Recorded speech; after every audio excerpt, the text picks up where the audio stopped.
बिटिआरनि सावस्रि आरो नखर अनसाय बिफाना क'क्राझार सोरखारि फरायसालिमायाव बैसोगोरा सुबुंफोरजों सावरायलायो। बिटिआरनि गाहाय सदर सहर क'क्राझाराव थानाय सोरखारि फरायसालिमानि नब्लाङाव रबिबारखालि जानानै थांनाय बैसोगोराफोरजों सावरायनाय बे हाबाफारियाव बिटिआरनि सावस्रि आरो नखर अनसाय बिफाननि मावफुं सोद्रोमा अरुप कुमार दिया बाहागो लादोंमोन।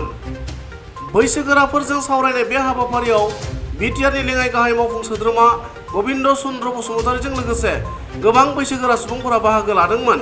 मख'जाथावदि बे सावरायनाय हाबाफारिनि गेजेरजोंनो 6 बैसोगोरा सुबुंफोरनो मान बावनाय जायो। কোকৰাঝাৰত নতুনকৈ গঠন হোৱা সিনিয়ৰ চিটিজেন্স ফৰামৰ আজি অফিচ উদ্বোধন কৰা হৈছে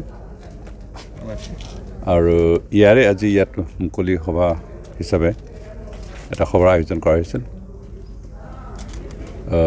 মোক তেখেতসকলে আচলতে মোক নহয় আমাৰ মুখ্য কাৰ্যবাহী সচিব ডাঙৰীয়াক মাতিছিল। তেখেত বিশেষ কাৰণে আহিব নোৱাৰে, মোক তেখেতৰ প্ৰতিনিধি হিচাপে পঠাইছে আৰু আহি মই সুখী হৈছোঁ যে কোকৰাঝাৰৰ যিমান জ্যেষ্ঠ নাগৰিক আছে তেখেতসকল ইয়াত একত্ৰিত হৈছে আৰু তেখেতসকলৰ কাৰ্যালয় আজিৰ পৰা আৰম্ভ হ'ল।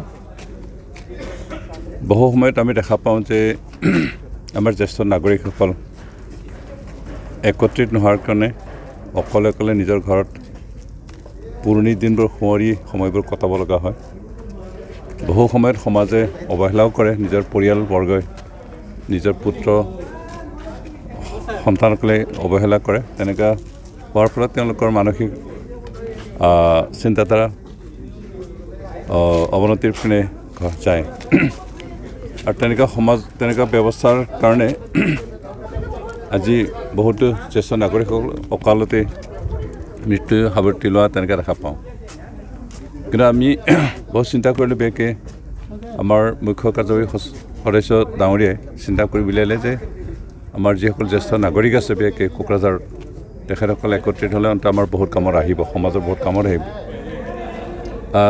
যিসকল ইয়াত জ্যেষ্ঠ নাগৰিক হিচাপে একত্ৰিত হৈছে তেখেতসকলৰ ভিতৰত বহুতেই প্ৰফেশ্যনেল লোক আছে, ডক্টৰ ইঞ্জিনিয়াৰ আছে, প্ৰশাসকসকল আছে, আমাৰ শিক্ষাগুৰুসকল আছে আৰু বিভিন্ন বিভাগত চৰকাৰী চাকৰি হিচাপে কাম কৰি অৱসৰ লোৱা তেনেকুৱা লোক আৰু তেখেতসকল যিহেতু শিক্ষিত আৰু বুদ্ধিজীৱী লোক, সেইকাৰণে তেখেতসকলে নিজে যোৱা বছৰবিলাকত যিবোৰ অভিজ্ঞতা লাভ কৰে সেই অভিজ্ঞতাৰ পৰা সমাজক এটা পথ দেখুৱাব পাৰিব বুলি এটা আস্থা ৰাখি আমি তেখেতসকলে একত্ৰিত হ'বলৈ পৰামৰ্শ ৰিকুৱেষ্ট কৰিছিলোঁ আৰু তেখেতসকলে কৰিলে আৰু আমি আশা কৰিছোঁ অহা দিনবিলাকত তেখেতসকল সমাজক আগুৱাই নিব। বিশেষকৈ সমাজত যেতিয়া বিশৃংখলে দেখা দিয়ে তেখেতসকলে মাত মাতিব, সমাজত যেতিয়া অশান্তি দেখা দিয়ে শান্তিৰ কাৰণে কাম কৰিব আৰু অন্ততঃ বৰ্তমান জেনেৰেশ্যন যিটো গেপছ সেই গেপছখিনি নাইকিয়া কৰাৰ কাৰণে তেখেতসকলে অন্ততঃ আমাৰ নতুন প্ৰজন্মক এটা সৎ ৰাস্তা দেখুৱাব তেনেকুৱা এটা আমি আশা কৰিছোঁ।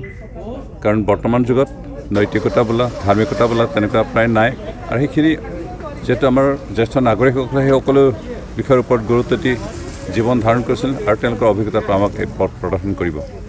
আজি BTC চৰকাৰে তেখেতসকলৰ কাৰণে আমি অন্ততঃ তেখেতসকলৰ অফিচৰ কাৰণে যিখিনি ভূমি লাগে নিজা অফিচ বনাবৰ কাৰণে তেখেতসকলক মাটিৰ দৰকাৰ।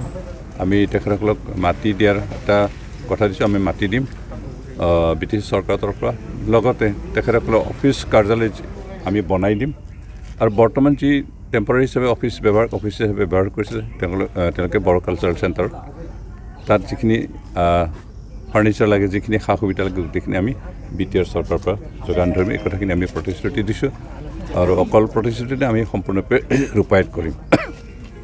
আমি আশা কৰিছোঁ বহুত তেখেতসকলৰ পৰা, কাৰণ তেখেতসকল জনা বুজা লোক, শিক্ষিত লোক, বুদ্ধিজীৱী লোক আৰু সমাজৰ আগুৱাই নিবৰ কাৰণে কাম কৰি অহাৰ অভিজ্ঞতা তেখেতসকলৰ আছে আৰু সেই অভিজ্ঞতা আজিও আমাৰ সমাজক আমাৰ অঞ্চলত আগুৱাই নিয়াৰ ক্ষেত্ৰত সফল হ'ব। আমি আশা কৰিছোঁ তেখেতসকলৰ নেতৃত্বত আমাৰ সমাজ পৰিচালিত হ'ব।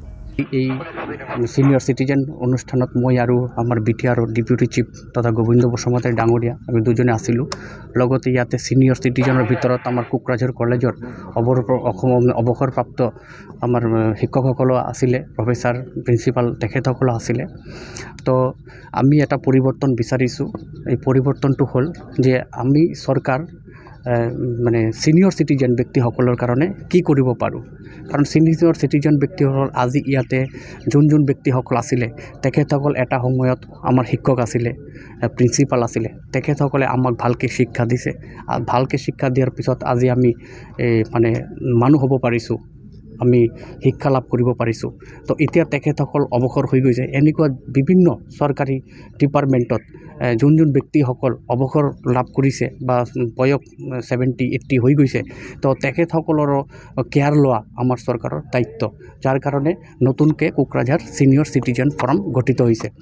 স্পেচিয়েলি হেল্থ ডিপাৰ্টমেণ্টৰ ফালৰ পৰা মই কৈছোঁ যে ছিনিয়ৰ চিটিজেন ব্যক্তিসকল যদি 60 বছৰৰ পিছত ৰিটায়াৰমেণ্টৰ পিছত বা চাকৰি নকৰাও ব্যক্তিসকল 60 বছৰৰ ওপৰত গভৰ্ণমেণ্টৰ চকু আছে, ৰেলৱেৰ ক্ষেত্ৰত ৰেলৱে টিকেট কাটিবৰ কাৰণে যদি কনচেশ্যন পায়, 50% কনচেশ্যন পায়, তাৰপিছত ছিনিয়ৰ চিটিজেন ব্যক্তিসকল বৃদ্ধ পেঞ্চন পায়, তেনেহ'লে আমাৰ এইটো দায়িত্ব যে হেল্থ মানে স্বাস্থ্যৰ দায়িত্ব বা স্বাস্থ্যৰ সেৱা দিয়াটো আমাৰ দায়িত্ব।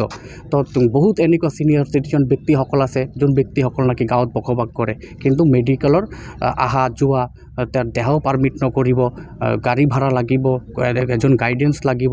তো সেইকাৰণে আমি চিন্তা লৈছোঁ যে অনাগত দিনত সেই ছিনিয়ৰ চিটিজেন ব্যক্তিসকলৰ ঘৰত গৈ ডক্টৰ, এজন নাৰ্ছ আৰু এজন ফাৰ্মাচিষ্ট আৰু এজন টেকনিচিয়ান, চাৰিজনীয়া এটা টীম গাড়ী দি গৈ পেলাই ছিনিয়ৰ চিটিজেন ব্যক্তিসকলৰ ঘৰত গৈ ট্ৰিটমেণ্ট কৰি আহিব আৰু ফ্ৰী অফ কষ্ট, আৰু হেল্পলাইন নম্বৰ থাকিব।